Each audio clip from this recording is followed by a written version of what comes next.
Hello students, I hope आप सब लोग अच्छे होंगे। हम फैक्टराइजेशन चैप्टर की एक एक्सरसाइज करेंगे। तो मैंने कुछ क्वेश्चंस को टिक लगा रखा है, पहला, चौथा, आठवां, नौवां। ये सारे के सारे क्वेश्चन एक ही टाइप के क्वेश्चन हैं। हम इसे देख लेते हैं कि किस तरीके से सॉल्व करेंगे। तो आप ध्यान से देखना कि इस माइनस साइन की वजह से, इस नेगेटिव साइन की वजह से आपकी ये एक टर्म बन जाएगी और ये एक टर्म बन जाएगी। यानी कि टोटल कितनी टर्म होगी आपके पास? यहाँ पर ये पहली टर्म है और ये आपकी दूसरी टर्म है। अब आपको पहली और दूसरी टर्म में से कॉमन निकालना है। तो आप कैसे कॉमन निकालेंगे? आपको ये देखना है कि इस इन दोनों टर्म में से सेम क्या है। तो आपको यहाँ पर ये 3a प्लस 7b और यहाँ पर भी 3a प्लस 7b, यानी कि दोनों टर्म में से आपको 3a प्लस 7b कॉमन दिखाई दे रहा है। आप इसे बाहर निकाल लेंगे। अब बचा क्या है, आप वो देख लेते हैं। यहाँ पर आपके पास 4 बचा और यहाँ पर आपके पास 6 बचा है। तो आप ब्रैकेट लगाएंगे। ब्रैकेट में पहले 4 लिखेंगे, फिर बीच में माइनस का साइन है, माइनस लिखेंगे और फिर 6 लिखेंगे। तो आप लिखेंगे 3a प्लस 7b माइनस 2। ये आपका आंसर आ जाएगा। अब हम इसमें से, अब मैं आपको एक डिफ़िकल्ट क्वेश्चन करवा रहा हूँ, ये वाला लास्ट वाला। तो आप ध्यान से देखना कि पहले आप आइडेंटिफाई करो कि टोटल टर्म कितनी है। तो इस माइनस साइन की वजह से ये एक टर्म बन गई और इस प्लस साइन की वजह से ये एक टर्म बन गई और एक ये टर्म बन गई। तो यहाँ पर टोटल 3 टर्म है। अब इन 3 टर्म में से मैं आपको हाईलाइट करके दिखा देता हूँ कि कौन सी जो टर्म है आपकी वो कॉमन दिख रही है। एक ये कॉमन है, ये और ये। यानी कि यहाँ से मुझे ये मालूम चला कि कॉमन क्या है आपके पास, x प्लस वाई है तीनों टर्म में से। अब मैं ब्रैकेट लगाऊंगा। अब जो जो बच गया है उसको हाईलाइट कर देता हूँ मैं।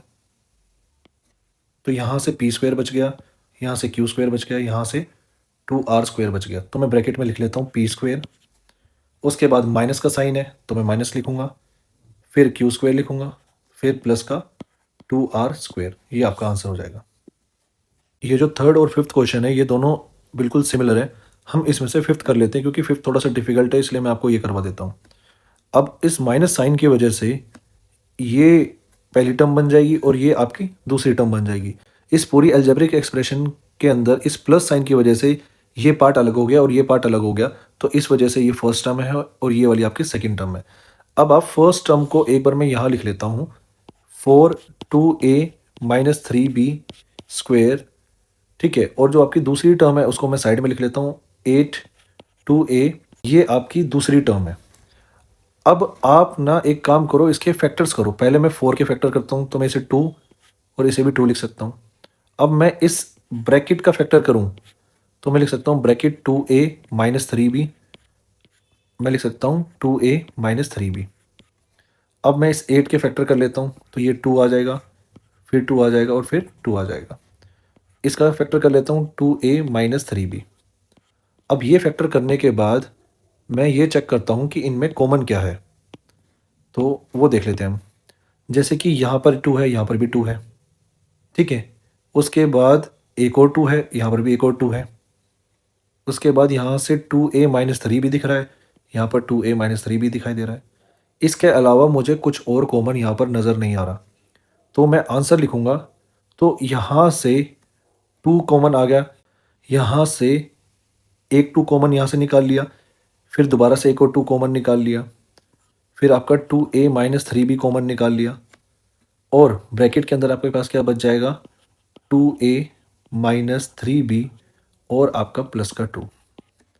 तो आपका आंसर हो जाएगा 4 2a minus 3b 2a minus 3b plus 2। यानी कि कहने का मतलब ये जो ग्रीन पार्ट में है ये सारा कॉमन है। तो कॉमन रिपीट हो रहा है तो उसको हम एक बार लिखेंगे, और जो आपका कॉमन नहीं है जैसे ये और ये, इसे हम ब्रैकेट में लिख लेंगे। 2a माइनस 3b इसको लिखा, फिर यहाँ पर प्लस का साइन था तो इसलिए प्लस लिखा यहाँ पर, फिर 2 लिख दिया। अब दो सिमिलर टाइप के क्वेश्चन हैं हमारे पास, 6 और 7। तो इसमें 7 थोड़ा सा डिफिकल्ट है, मैं उसे देख लेता हूँ। तो इसमें से हमें ये पता लगाना है कि टोटल कितनी टर्म्स हैं। ये एक टर्म हो गई और ये आपकी दूसरी टर्म होगी। 2 टर्म क्यों है? क्योंकि बीच में नेगेटिव साइन है। इस नेगेटिव साइन की वजह से आपके पास टोटल 2 टर्म आ गई हैं। अब मैं क्या करूँगा, ये जो आपके पास पहले 9 है इसके फैक्टर कर लेता हूँ। इसे मैं 3 लिख देता हूँ और इस x का फैक्टर x रहेगा और इसका फैक्टर आपके पास आ जाएगा bracket 5x minus 4y। Similarly मैं इसके फैक्टर लिख लेता हूँ 12 के, तो 3 4 आ जाएगा। एक्स स्क्वायर के फैक्टर होंगे आपके पास एक्स कोमा एक्स, और इसके फैक्टर होंगे ब्रैकेट 5x माइनस 4y। अब आपको कुछ नहीं करना, आपको इन दोनों टर्म में से कोई जो भी आपको कॉमन दिख रहा है उसे मार्क कर लेना है। ये 3 कॉमन है, यहाँ से भी 3 कॉमन है, तो इसका मतलब ये हो गया कि आपके पास एक 3 बाहर आ जाएगा। मैं उसे लिख लेता हूँ, कोई दिक्कत नहीं है, यहाँ तक आगे देख लेते हैं। अब आपके पास यहाँ पर एक x कॉमन है, यहाँ पर भी एक x कॉमन है, तो मैंने x को बाहर लिख लिया। अब मेरे पास यहाँ से 5x माइनस 4y कॉमन है, 5x माइनस 4y कॉमन है, मैंने यहाँ से 5x माइनस 4y बाहर लिख लिया। अब कुछ भी कॉमन नहीं दिखाई दे रहा मुझे, तो मुझे क्या करना है कि मैं ब्रैकेट लगाऊंगा और लिखूंगा जो बच गया है, 3 बच गया है, फिर बीच में माइनस का साइन है, फिर आपके पास 4 बच गया है, और 4 के साथ x बच गया है। ये आपका आंसर हो जाएगा। अब ये बाकी जितने भी क्वेश्चन बचे हुए हैं ये लगभग एक ही जैसे हैं, तो इसमें से कुछ क्वेश्चन ट्राई करके देखते हैं। तो 11th क्वेश्चन जो है, पहले मुझे ये आइडेंटिफाई करना है कि टोटल टर्म्स कितनी है।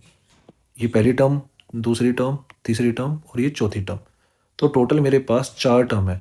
अब वो 4 टर्म क्यों हैं, क्योंकि इनके बीच में प्लस साइन है, प्लस साइन है, प्लस साइन है, इसकी वजह से ये अलग हो रहे हैं एक दूसरे से। अब मैं पहली वाली टर्म के फैक्टर निकाल लेता हूँ, तो आ जाएगा आपके पास a और r। दूसरी वाली के निकालूंगा तो b r आ जाएगा। तीसरी वाले के निकालूंगा तो a कोमा t आ जाएगा, और अगली वाले के लास्ट वाले के निकालूंगा तो b कोमा t आ जाएगा।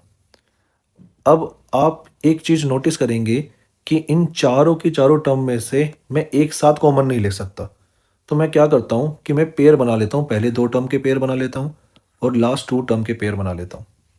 अगर मैं पहले 2 टर्म के पेयर बनाऊँ और लास्ट 2 टर्म के पेयर बनाऊँ, तो मैं कैसे सॉल्व करूँगा वो देख लेते हैं।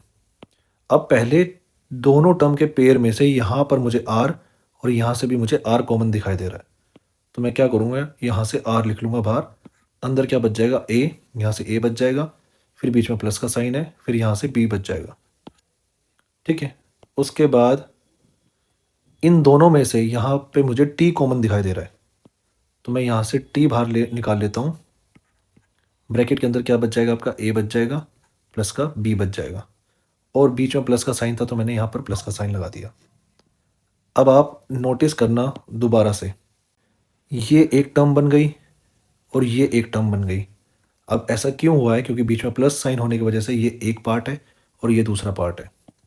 अब इसे आगे सॉल्व कर लेते हैं। इसके फैक्टर आप लिख लोगे r और a प्लस बी।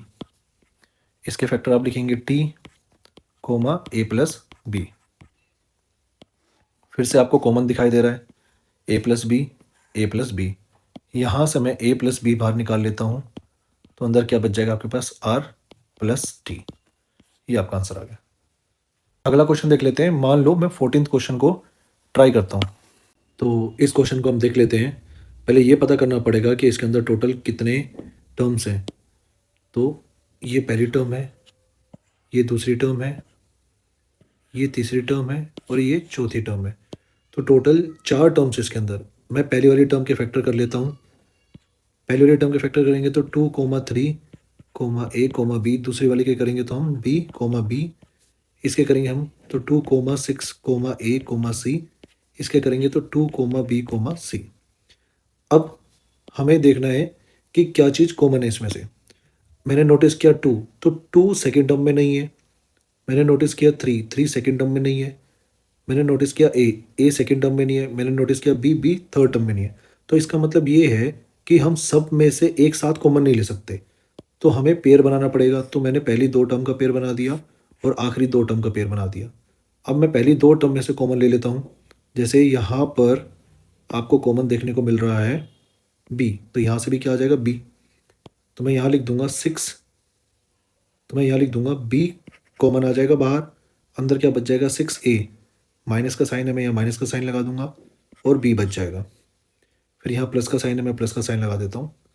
अब मैं दोबारा से कॉमन लेता हूँ। यहाँ से कॉमन क्या आ रहा है मेरे पास, c कॉमन आ रहा है। यहाँ से कॉमन क्या आ रहा है, 2 कॉमन आ रहा है। तो मैं यहाँ लिखूँगा 2c, ब्रैकेट के अंदर लिखूँगा 6a, माइनस का साइन है, यहाँ b लिख दूंगा। अब टोटल 2 टर्म्स हैं। इस पहली वाली टर्म में से ये कॉमन आ रहा है, दूसरी वाली टर्म में से भी ये कॉमन आ रहा है। तो मैं यहाँ से लिखूँगा 6a माइनस बी, ब्रैकेट में क्या बच गया आपके पास, b प्लस 2c। ये आपका आंसर आ जाएगा। अगर आपको वीडियो अच्छी लगी है तो चैनल को लाइक करो, शेयर करो, सब्सक्राइब करो और कमेंट बॉक्स में अपने डाउट्स लिख कर भेजो ताकि मैं वो आपको समझा पाऊँ। Thank you so much.